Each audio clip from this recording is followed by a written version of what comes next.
जय मसीह की। मसीह परिवार वचन जीवन कार्यक्रम में आप सभी को हम स्वागत करते हैं और धन्यवाद देते हैं हमारे साथ में शामिल होने के लिए। ये बहुत खुश लगता है कि जब हम साथ में मिलकर परमेश्वर के वचन से सीखते हैं और जानते हैं और अपने जीवन को परमेश्वर के वचन में जीते हैं। तो क्यों ना हम प्रार्थना कर ले और फिर आज के जो विषय है उसके बारे में हम बातें करेंगे। हमारे स्वर्गीय पिता, हम आपको धन्यवाद देते हैं ज्ञान की आत्मा देने के लिए, हमारे मन को ज्योतिर्मय करने के लिए। धन्यवाद देते हैं कि आप अपने वचन के द्वारा हमें सिखलाते हैं ताकि आपके वचन में हम अपने जीवन को व्यतीत कर सके, क्योंकि आपके वचन में ही वो सामर्थ्य है इस धरती पर इस जीवन को जीने के लिए। धन्यवाद करते हैं जितने लोग आज सुनेंगे, परमेश्वर होने दीजिए कि हम सब सुनकर आपका वचन प्रभु जी उस पर चलने वाला बन सके, क्योंकि ये वचन आपके आत्मा के द्वारा आज हम सुनेंगे। यीशु के पवित्र नाम से आमीन, आमीन।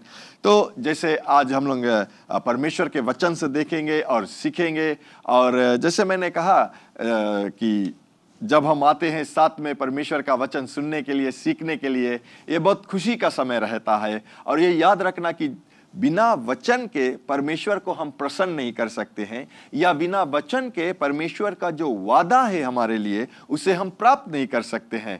क्योंकि जब तक हम वचन को जानेंगे नहीं, प्यारे लोग, जब तक हम वचन को जानेंगे नहीं कि परमेश्वर का जो वादा है हमारे और आपके लिए क्या है, उसे हम कैसे प्राप्त कर सकते हैं। मुझे याद आता है एक स्त्री के विषय में। वचन में जाने से पहले मैं आप लोगों को उत्तेजित करना चाहता हूं। एक स्त्री था जो मरने पर आई थी और बूढ़ी हो गई थी, और जब उसको जो एक डॉक्टर आया उसे देखने के लिए या उसे इलाज करने के लिए, तो वो डॉक्टर आया तो वो एक छोटी सी कुटिया में, जहाँ पर घर था, जो फूटा घर था, अच्छा नहीं था, वहाँ पे अपने जीवन को व्यतीत कर रही थी। और वो डॉक्टर जब आया देखने के लिए तो उसे इलाज कर कर वहाँ बैठी थी, बात कर रही थी इस माँ से। तो उसने देखा कि उसके जो घर का जो दीवार है उसमें एक फ्रेम में कुछ लिखा हुआ है, और वो फ्रेम में अच्छा सा वो स्त्री लिख कर लगाई थी। तो उसने कहा कि माँ, क्या मैं उसे उठाकर पढ़ सकता हूँ कि क्या लिखा है? तो उसके जो स्त्री था उसने कहा, हाँ बेटा आप पढ़ो और जान लो कि इसमें क्या लिखा है, क्योंकि मैं पढ़ा लिखा तो हूँ नहीं। तो वो जो डॉक्टर था वो पढ़ रहा था और स्त्री को देख रहा था, वो पढ़ रहा था और स्त्री को देख रही थी। तो उसने कहा कि माँ जी आप पहले कहाँ पर थे, कहाँ पर काम कर रहे थे, क्या था? तो उसने कहा कि मैं एक व्यक्ति का जो काम का बहुत धनी व्यक्ति था, उसको मैं देखभाल कर रहा था जब तक मेरे पास सामर्थ्य था, और उसको जब मैं नहीं देख पा रहा था तो आ गया छुट्टी लेकर। तो और जब वो मैं आ रहा था तो वो जो व्यक्ति था मुझे ये जो पत्री है उसने दिया। तो वो डॉक्टर कहा उससे, माँ आप यहाँ पर रह रहे हो, लेकिन क्या आप जानते हो कि आपके नाम में एक ऐसा आलीशान बंगला है, पैसा है, मोटर गाड़ी है आपका। जिस व्यक्ति को आप देख रहे थे उसने एक विल को बनाया जो उसके बाद में आपको मिला था। वो स्त्री वो स्त्री सरप्राइज हो गई कि क्या? डॉक्टर ने कहा क्यों? वो स्त्री इतना धनी हो गई थी, उसके पास पैसा था, सब कुछ था, लेकिन वो जानती नहीं थी। पहला तो वो पढ़ नहीं पा रही थी, किसी से पढ़ाया नहीं, लेकिन उसे फ्रेम में लगा कर रखा, कोई फायदा नहीं। लेकिन मैं आपको ये बतलाना चाहता हूं कि बहुत से विश्वासी लोग आज तक यहाँ हमारे साथ में रहते हैं जो धर्मशास्त्र को लेकर चलते हैं, फिरते हैं, दिखाते हैं कि हमारे पास इतना नया धर्मशास्त्र है, हफ्ता में एक के बार खुले, जब इतवार को संडे को जब चर्च आता है, और उसे एकदम वो पास से पोंछ के रखी।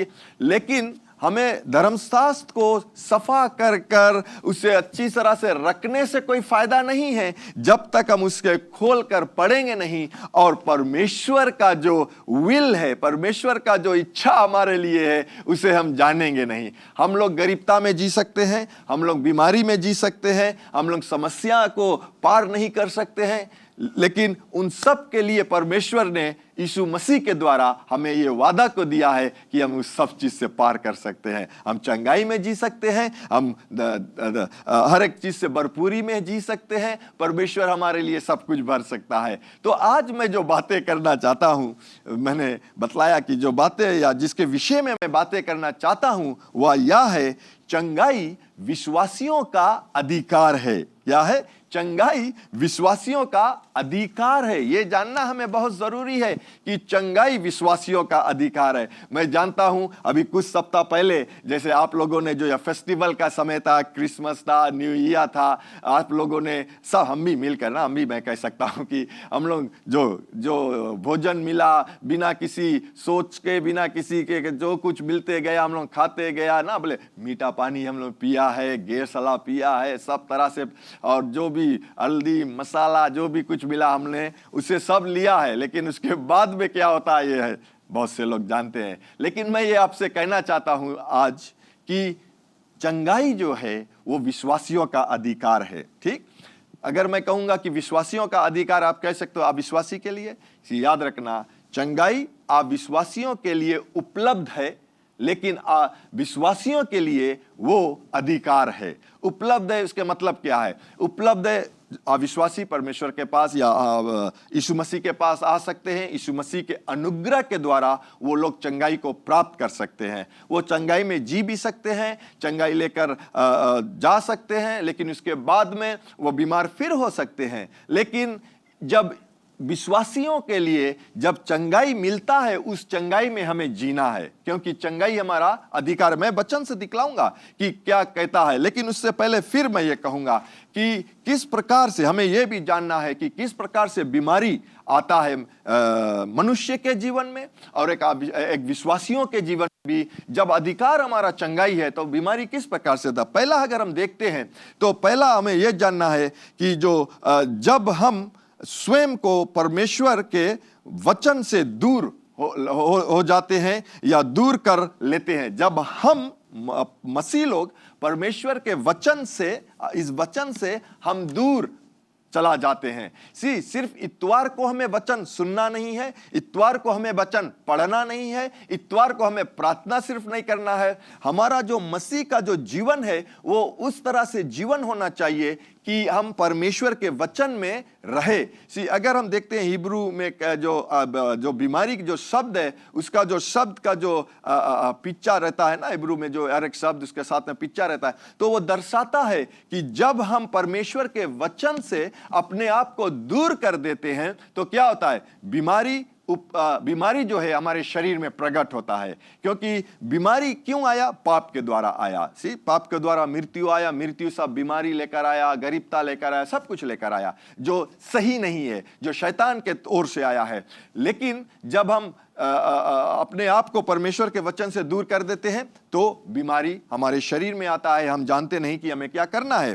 फिर दूसरा जो हम देखते हैं कि जब हम अपने इस मुंह को बड़े बड़े कर कर खोलते हैं और बीमारी के बारे में बातें करते हैं। किसी तरह का बीमारी अगर पड़ोसी में या देश में अगर आता है तो हम क्या करते हैं, हम उसके बारे में बातें करने लगते हैं। उसके बारे में हम बात कर कहते हैं कि वो इतना बड़ा बीमारी कैसे होगा, किसे इसके इलाज होगा, किस प्रकार से होगा। हम लोगों को बीमारी के विषय में बातें नहीं करना है, हमें बातें करना है चंगाई के विषय में। अगर बीमारी आता है, इसी पर यीशु मसीह भी कहा कि हम संसार में है और संसार में कलेश है, संसार में समस्या आएगा, लेकिन हमें खुशहाली को यह मनाना है कि उस कलेश से, उससे परमेश्वर हमें दूर करता है, या प्रभु यीशु मसीह ने विजेता को प्राप्त किया है और उस विजेता को हमें और आपको दिया है। प्रभु यीशु मसीह ने चंगाई को प्राप्त किया है, वो चंगाई हमें और आपको दिया है। तो प्यारे लोग, मैं ये उत्तेजित करना चाहता हूं कि जब भी हम मुंह को खोले, जब भी हम समस्या को देखें और समस्या में या बीमारी में हम अपने मुख को खोले, तो हम चंगाई के विषय में बातें करें, बीमारी के विषय में नहीं। ठीक, फिर हम देखते हैं धर्मशास्त्र में भी हमें यह सब मिलता है। अगर हम प्रोवेब्स के किताब में देखते हैं 3:7 से लेकर 6 तक, वहां पर कहता है, तुम अपनी दृष्टि में बुद्धिमान ना होना। ठीक, अपनी दृष्टि में बुद्धिमान ना होना, यहोवा का भय रखना, मानना और बुराई से अलग रहना। ऐसा करने से तेरा शरीर भला चंगा और तेरी हड्डियां पुष्ट रहेंगी। हमें क्या करना है? हमें अपने दृष्टि में महान नहीं रहना है, हमें परमेश्वर के दृष्टि में महान, परमेश्वर के वचन में अपने आप को महान करना है। फिर हमें यहोवा की भय रखना है। अगर हम परमेश्वर यहोवा की भय नहीं रखते हैं तो क्या होता है, जैसे वहां पे देखा ना कि बोले तुम्हारी हड्डी पुष्ट रहेगी या तुम्हारी हड्डियां जो मजबूत रहेगी। लेकिन जब हम अपने ज्ञान में हम सोचते हैं कि ओ हम जो करते हैं, हमें जो देखता है अच्छा है हमारे लिए, उस तरह से हम अपने जीवन को व्यतीत करते हैं, तो क्या होता है? बीमारी हमारे शरीर में उत्पन्न होता है। फिर प्रोवर्ब्स 13:12 में कहता है, जब आशा पूरी होने में विलंब होती है, जब आशा या जिस चीज के लिए विश्वास करते हैं, जो हमें करना है या परमेश्वर के वचन पर भी विश्वास करते हैं, जब उसमें विलंब होता है तो बोले मन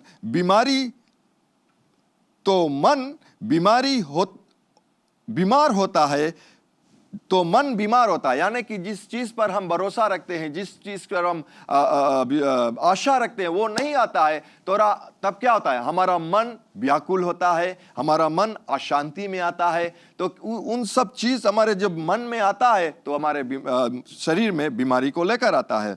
फिर प्रोवर्ब्स 17:22 में हम देखते हैं, मैं दूसरा भाग को पढ़ूंगा उस वहीं से, वहां पर कहता है, मन के ठेस तोड़ने से हड्डियां सूख जाती है। मन को टूटने से हड्डियां सूख जाती है। ठीक, मन जब हमारा टूटता है, मन जब हमारा दुख में आता है, मन हमारा जो दुख में आता है, हम सोचते हैं कि क्या होता है, तो क्या होता है? बोले हड्डियां सूख जाती है। लेकिन उस हड्डियों को मजबूत करने के लिए वहीं पर हम देखते हैं प्रोवर्ब्स 17:22 में, उसका अगर शुरू से पढ़ते हैं तो यहां पर कहता है, मन का आनंद अच्छी अवस्था है। राइट, मन का आनंद, यानी कि जब हमारा जो मन जो खुशहाली में रहता है तो वो हमारे लिए चंगाई है, वो हमारे लिए दवा की तरह काम करता है। अंग्रेजी में कहता है, मेरी heart does good like medicine. हमारा जो खुशहाली मन रहता है तो क्या होता है? वो मन जब हम खुशहाली में रहते, हमारा जो शरीर है वो हमारा शरीर में हमारा मन जब खुशहाली में रहता है वो दवा की तरह काम करता है, यानी कि वो हमारे शरीर में चंगाई को लेकर आता है। ठीक, तो हमने कुछ चीजों को देखा किस प्रकार से बीमारी आता है हमारे शरीर में, कैसा आता है। तो हमें हर एक समय खुशहाली में रहना है, हमें हर एक समय दुख में नहीं रहना है। अगर किस चीज के लिए हम भरोसा करते हैं या आशा रखते हैं, जब तक वो मिलता नहीं, हमारा जो मन है वो टूटना नहीं चाहिए। ठीक, और जैसा आज का जो विषय है चंगाई, जैसे मैंने कहा चंगाई विश्वासियों का अधिकार है, तो हम चलो देखते हैं कि परमेश्वर का वचन किस प्रकार से हमें बतलाता है कि वो हमारा अधिकार है। जब हम जानते हैं कि वो हमारा अधिकार है तब वो हमारे लिए होगा। तो पहला पढ़ते हैं, जो पहला वचन है हम पढ़ते हैं एक्सोडस के किताब में 15:26 में मिलता है। एक्सोडस 15:26, चलो पढ़ते हैं, देखते हैं क्या कहता है यहाँ पर, कि यदि तू अपने परमेश्वर यहोवा का वचन मन से सुने। परमेश्वर का वचन हमें मन से सुनना है। हम परमेश्वर का वचन सुनकर उसे भूल जाते हैं ना। बहुत से लोग कहते हैं बोले इस कान से सुनो, इस कान से निकाल दे। तो उस तरह से हमें परमेश्वर का वचन नहीं सुनना है। इसका मतलब यह होता है कि जब हम परमेश्वर का वचन तन मन से सुनते हैं तो हम उसे ग्रहण करते हैं, अपने मन में रख कर उसे हम मेडिटेट करते हैं, उसको हम देखते हैं, उसको विषय में हम सोचते हैं। ठीक, फिर कहता है और जो उसकी दृष्टि में ठीक है वही करे, यानी कि यहोवा के दृष्टि में जो अच्छाई है, जो सच है, जो उसके वचन में मिलता है वही करे, और उसकी आज्ञाओं पर कान लगाए और उसकी सब विधियों को माने। तो जिसने रोग मैंने मिस्त्रियों पर भेजा है उनमें से एक भी तुझ पर नहीं भेजूंगा। यहां पर इसका मतलब यह होता है कि जितना बीमारी, जितना रोग जो परमेश्वर ने वो मिस्त्रियों के देश में भेजा था, या भेजा नहीं था, या हम ये कह सकते हैं जो वो मौका को दिया वो बीमारी उन लोगों पर आए, परमेश्वर कहता है कि ये सब वस्तुओं, ये सब बीमारी मैं मौका ही नहीं दूंगा बीमारियों को तुम्हारे ऊपर आने के लिए। किस पर? यहां पर जो ये लिखा है वो परमेश्वर का लोग था। आज हम जब प्रभु यीशु मसीह को अपना लिया, आज हम भी परमेश्वर के लोग हैं, आज हम विश्वासी लोग हैं, इसीलिए चंगाई हमारा अधिकार है। मैं अंत में उसके अभी पढ़ा कंप्लीट नहीं करा। फिर यहां कहता है कि क्योंकि मैं तुम्हारा चंगा करने वाला परमेश्वर हूं। हालेलुया। परमेश्वर हमसे क्या कहता है? वो बीमारी देने वाला नहीं है, वो दंड देने वाला नहीं है, वो हमें दौड़ा दौड़ा कर मारना नहीं चाहता है कि जब हम कोई गलती कर दे तो वो हमारे पीछे बेल्ट लेकर चलता है। यहोवा परमेश्वर कहता है कि मैं चंगा करने वाला परमेश्वर हूं। प्यारे लोग, आप ये जान जाए आज कि परमेश्वर जो है वो चंगा करने वाला है। कौन को चंगा करता है? जो उसके लोग हैं, जो मसीह यीशु का विश्वासी है, उनके लिए परमेश्वर चंगाई। तो अगर आप बीमार में आप है या किसी तरह से बीमारी आपको तड़पाता है, आपके शरीर में दुख देता है, मैं आपको ये दृढ़ता से कहना चाहूंगा कि आज वो बीमारी आपके शरीर से निकलकर जाएगा। क्यों? क्योंकि आप यीशु मसीह पर विश्वास करते हो और यीशु मसीह ये कहता है कि जो लोग उस पर विश्वास करते हैं चंगाई उनके अधिकार है। तो अगर आपके पास घर या जो जिस घर पर रहते हो वो आपका है, वो आपके अधिकार है उस घर पर, तो क्या आप किसी और जो जिसे आप नहीं चाहते हो क्या उसे कहोगे? या वो आना चाहेंगे आपके घर के अंदर, क्या आपको उसको मौका दोगे? आप नहीं मौका दोगे, उसे आप दौड़ा दौड़ा कर मारोगे, आप शायद उसे लाठी लेकर दौड़ाओगे। बहुत से स्त्रियां लोग झाड़ू लेकर दौड़ाते हैं कहता है, तो शायद झाड़ू लेकर भी दौड़ाओगे, लेकिन उन लोगों को आप अंदर नहीं आने देंगे। क्यों? क्योंकि उस घर का, उस मकान का, उस जो जमीन है उस पर आपका अधिकार है। आप कहोगे नहीं, ये मेरा है। इसी प्रकार से जब बीमारी आपके दरवाजे पर आकर खटखटाता है, आपके शरीर में आकर खटखटाता है, आप जान सकते हो कि चंगाई आपका अधिकार है। उस बीमारी को आप खेद सकते हो यीशु के नाम से। आमीन। हम यहीं पर समाप्त करेंगे और प्रार्थना को करेंगे, लेकिन अगले सप्ताह हम यहीं से शुरुआत करेंगे और देखेंगे चंगाई जो विश्वासियों का अधिकार है, धर्मशास्त्र उसके विषय में क्या कहता है। आमीन। क्यों ना हम प्रार्थना को करें।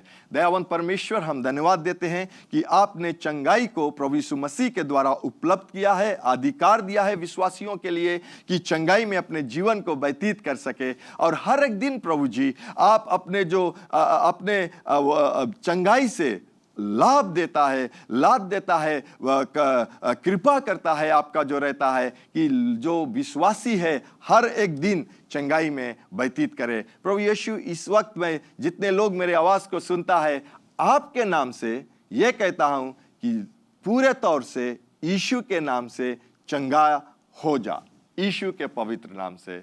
आमीन। आपने प्रभु यीशु मसीह का वचन सुना है और प्रभु यीशु मसीह ये भी कहता है कि मार्ग, सत्य, जीवन मैं हूं, बिना मेरे द्वारा आप पिता के पास नहीं जा सकते हो या पिता से मिल नहीं सकते हो। तो प्रभु यीशु मसीह को अपने जीवन में आप ग्रहण करना चाहते हो, उसको अपने जीवन में लेना चाहते हो ताकि आप उद्धार पा सकते हो। क्योंकि ये भी कहता है वचन कि जब आप अपने मुख से कहते हो कि प्रभु यीशु मसीह, परमेश्वर ने प्रभु यीशु मसीह को जिलाया है और अपने हृदय में इन बातों को विश्वास करते हो तो आप उद्धार को पाते हो। तो अगर आप अपने जीवन को प्रभु यीशु मसीह के देना चाहते हो और पवित्र आत्मा को अपने जीवन में लेना चाहते हो तो मेरे बाद में इस प्रार्थना को आप कीजिए। कहिए, स्वर्ग पिता, मैं विश्वास करता हूं यीशु मसीह प्रभु है जो क्रूस पर अपना प्राण दे दिया और पिता आपने तीसरे दिन बाद उसे फिर से जिलाया है मुझे पाप से क्षमा करने के लिए। प्रभु यीशु मसीह, मैं आपको अपना जीवन का प्रभु बनाता हूं। आज से मैं आपके मार्ग में चलूंगा, आज से मैं आपके सेवा करूंगा। मैं प्रार्थना करता हूं कि मुझे पवित्र आत्मा से भर दीजिए जो मेरे जीवन के हर एक दिन को आपके मार्ग में चलाएगा। यीशु मसीह के नाम से मैं ये प्रार्थना करता हूं, आमीन। अगर आपने इस प्रार्थना को किया है पहली बार तो जरूर आप हमें संपर्क कीजिए ताकि हम आपको वचन जीवन में आगे बढ़ने के लिए सिखला सके। और आपको हम धन्यवाद देना चाहते हैं हमारे साथ में शामिल होने के लिए आज। और अगले मिलने तक ये याद रखना कि स्वर्ग पिता जो विश्वास योग्य है वो आपसे प्रेम रखता है। प्रभु यीशु मसीह भी जो विश्वास योग्य है वो आपसे प्रेम रखता है। यहाँ JCLM में हम लोग आपसे प्रेम रखते हैं, आपके लिए प्रार्थना करते हैं और यीशु मसीह ही प्रभु है। Bye bye. Learn more from God's Word and send us your prayer requests by visiting our website www.jclm.org, or you can like our Facebook page, Jesus Christ is Lord Ministries, to keep up with the now word of the Lord for the season. Follow us on Instagram, JCLMPG.